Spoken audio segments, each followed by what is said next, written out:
Hi everybody, Sharon McCrum here from the Waldport Public Library. Today we're going to do a fun STEAM project, and it's from the library book, How to Be a Scientist. We're going to be looking in the chemistry section.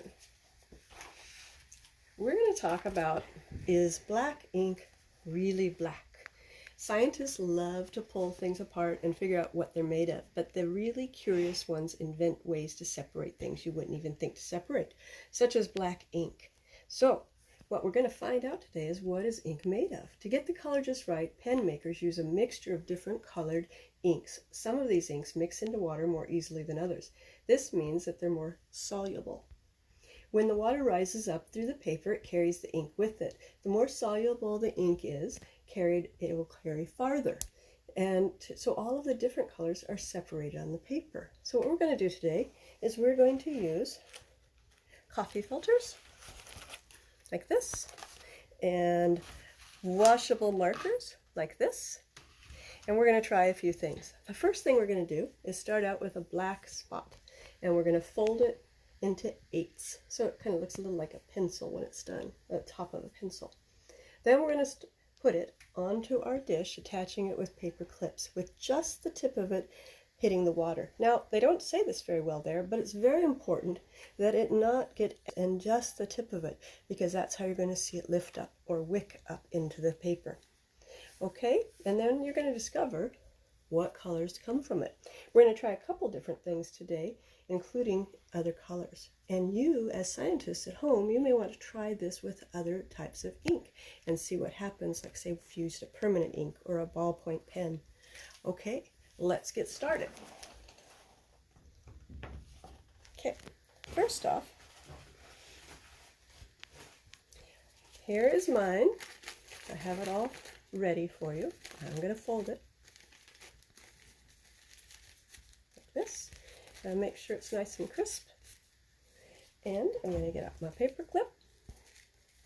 My photographer or videographer is going to come in close so you can watch what happens in the water.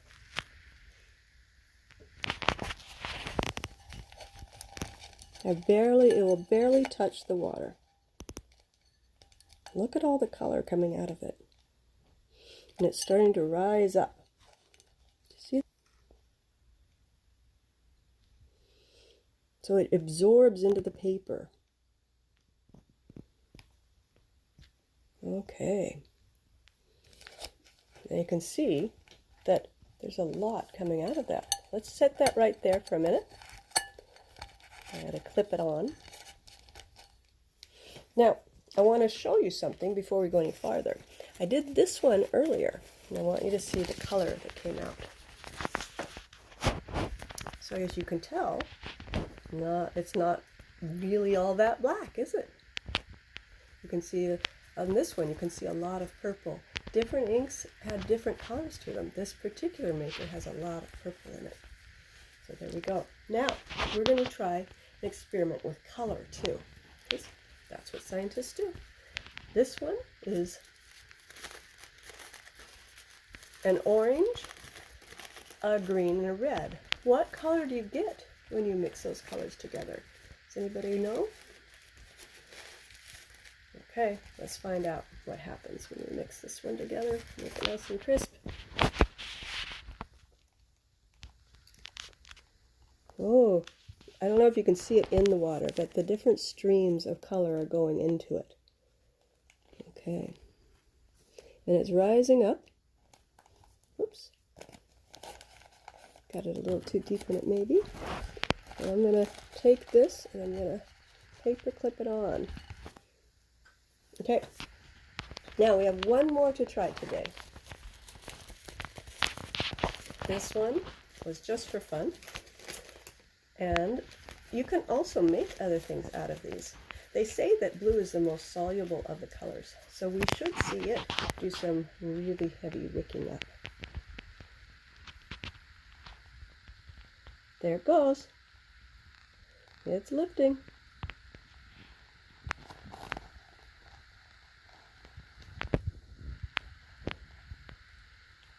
So I've done art projects with these before, and when they dry, the colors When they're wet, they don't look quite as intense, but as they dry, they really get intense, or a bit more intense, and you can make them into cool things like flowers, or you can make jellyfish, hang them upside down with ribbons dangling down, hang them from your ceiling. Those look really cool when you do that. Okay, let's see what's happened with our black one. It'll be pretty wet. I'm going to take an extra one of these and kind of dry off some of the extra water. Okay. So this started out black, right? Now look at it. It's quite beautiful, actually. Isn't that nice? So what would you make out of that? You've learned the science part, and now you get to decide how you're going to do this into an art project. Let's take a look at this one. And look what happens when you mix those colors together. It becomes like fall, and you get kind of a brownish color. Very nice. Okay. Now let's check out our last one. Let's see what's happened. Look at all the blue. It has really stayed, hasn't it? Blue, pretty much blue, but you can see the other colors too. So those are some of my favorite colors to use when I'm doing different projects with coffee filters. So that's our thing today. We've learned about, is black ink really black? And I guess the answer to that would be no, not really. Not when it's ink. So I encourage you to try and experiment and try new things at home. This is a very easy and fun project to try and not expensive. So give it a whirl and make something cool, and then send me the photo, okay? Thank you. Have a good day. Stay safe.